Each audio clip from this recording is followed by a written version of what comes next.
The time has come for policy to adjust. Translation, get ready for lower interest rates. With unemployment rate at 4.3%, a weakening job market, and 49% of Americans carrying credit card balances month to month, all eyes are on the Federal Reserve and whether they will finally choose to begin cutting rates in the next Fed meeting on September 18th. So in this video, I want to give a brief history of why the Fed increases and cuts rates, why they are finally choosing to cut rates now, and what this means for the stock market and the overall US economy.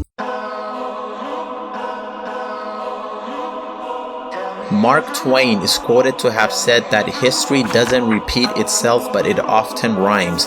The same could also be said about the Fed's interest rate policy. But first, it's important to understand why the Fed changes the interest rates in the first place, which is to meet their two goals: keep prices stable and maximize employment.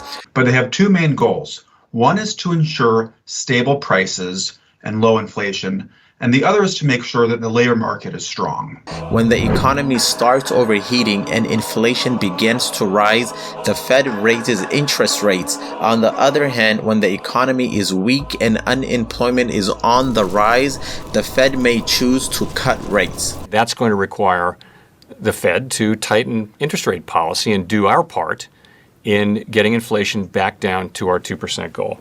Let's roll the clock back to the 1970s. A significant shift took place in the United States financial history when Congress decided to move the country away from the gold standard, a system that had long anchored the value of the dollar to a fixed quantity of gold. And just a few years later, on August 15th, 1971, President Richard Nixon made a bold and defining decision that further altered the nation's economic landscape. I have directed the Secretary of the Treasury to take the action necessary to defend the dollar against the speculators.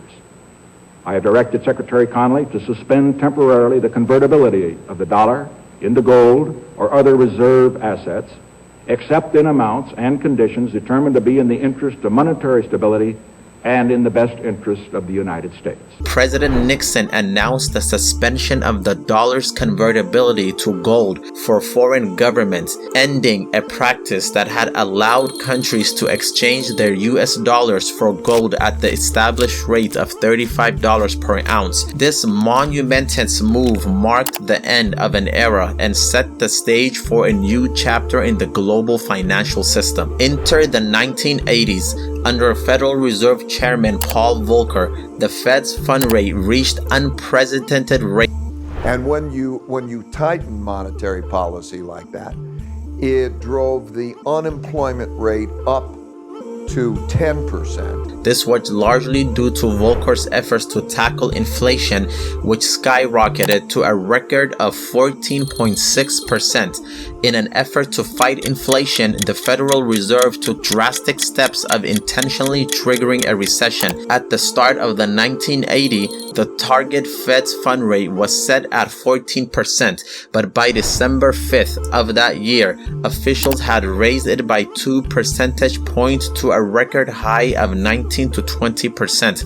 Interest rates went up to 20%. For reference, in 1971, the 30-year fixed-rate mortgage started at about 7.3%, but by the end of the decade in 1979, it had jumped to 12.9%, and the stock market fell almost 8% on record volume in the 2 days following just the announcement of rate increases. And following the next 20 months, the S&P 500 lost more than 27%. In April 1980, the Federal Reserve made a bold movement to loosen monetary policy, believing that they had inflation under control. But this victory was premature. In a matter of months, interest rates plummeted from 19.3% down to 11% in May, and then to 9% in July. The Fed soon realized that they had acted too soon and had to reverse course.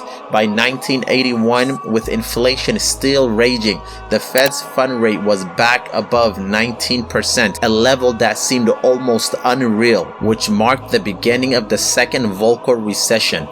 it drove the unemployment rate up to 10%, and it caused the worst downturn in that period of time since the Great Depression. Beginning in July 1981, lasting until November 1982. But this time there was no doubt about the Fed's resolve. Volcker was determined to crush inflation even if it meant enduring another recession. During this turbulent period, trading stocks, bonds, and commodities like gold was a roller coaster ride, thrilling yet agonizing. Many so-called experts offered advice to buy and sell at exactly the wrong times, and as a result, millions of people saw their fortunes dwindle. However, Volcker's determination eventually paid off. And you held tight in that. There were protests, there was anger, and you held tight in that, and you followed it through. Inflation had been significantly reduced from its peak of around 14.8% in 1980 to about 3% by 1983. And if you weathered the storm throughout the Volcker era, you might have endured plenty of turbulence, but you were eventually rewarded with substantial gains in both stocks and bonds. Those who stayed invested from the day Volcker took office to the day he stepped down saw shares in the Vanguard S&P 500 stock index fund rise by 215%. And in 1983, that inflation rate went down to 3% inflation at that time. And we began a decade of prosperity, of strong growth with low inflation. Now enter August 2024. After years of steadily raising interest rates and then holding them at their highest level in 23 years, the Federal Reserve is now on the brink of changing course. Inflation rate is 2.5% down from 7.1%, and unemployment is on the rise at 4.3%. In just a couple of weeks, it seems likely that the Fed will finally reduce its benchmark interest rate. The upside risks to inflation have diminished, and the downside risks to employment have increased. As we highlighted in our last FOMC statement, we are attentive to the risks to both sides of our dual mandate. The time has come for policy to adjust.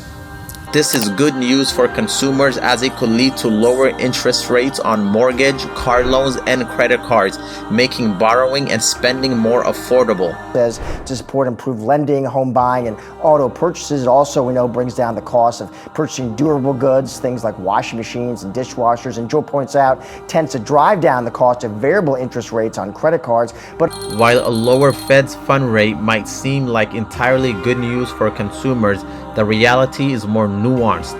If inflation spikes up again just like it did in 1981, it could force the Fed to raise interest rates again. Higher rates would lead to reduced purchasing power, leading to uncertainty in financial markets and causing stocks to drop like a rock just like they did in 2022. But of course, at the same time, we now have a lot of new questions front and center for consumers and investors. Does the stock market keep reeling? Does the labor market go from cooling to cold? Overall, all eyes are on Jerome Powell in the next couple of weeks, and we will have to see if inflation is really under control this time and if we can achieve a soft landing, or if Jerome Powell is declaring victory too early just like his predecessors did in the past. If you enjoy content like this, make sure to like and subscribe, and I will see you in the next one.